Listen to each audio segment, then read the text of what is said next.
একটি রুমের দুইটি কুসুম হিন্দু মুসলমান, মুসলিম তার নয়নমণি, নয়নমণি, হিন্দু আমার প্রাণ।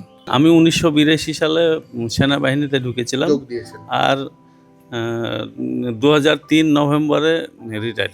আমার তো জন্ম এখানেই, এই দেশে আমার জন্ম। আমার 4 ভাইয়ের নাম উঠেছে, কিন্তু আমার নাম উঠেনি। আমরা আর রবীন্দ্রনাথের মতো করে বলতে পারছি না যে আমরা সবাই রাজা আমাদের এই রাজার রাজত্বে। আমরা আর সবাই রাজা নেই, আমরা প্রজা হয়ে গেছি। আমরা প্রজাই থাকবো। আর আমরা সবাই ভারতীয়। আমাদের নাম বাদ যাওয়ার কারণটা হলো পড়ালেখা বিজেপি সরকার দেশের জন্য কিছু করে না, ওরা নিজের জন্য সব কিছু করে।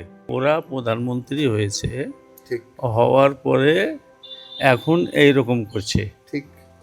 তাহলে যারা নাম তাদের বাদ গেছে হ্যাঁ, তাদের মধ্যে তো অনেকেই নরেন্দ্র মোদীকে ভোট দিয়েছিলেন, বিজেপিকে ভোট দিয়েছিলেন, হ্যাঁ হ্যাঁ, তাই না? হ্যাঁ। তাদের সাথেও তো একটা বেইমানি। ওইটা বেইমানি করাটা তো ঠিক হয়নি। ঠিকই তো।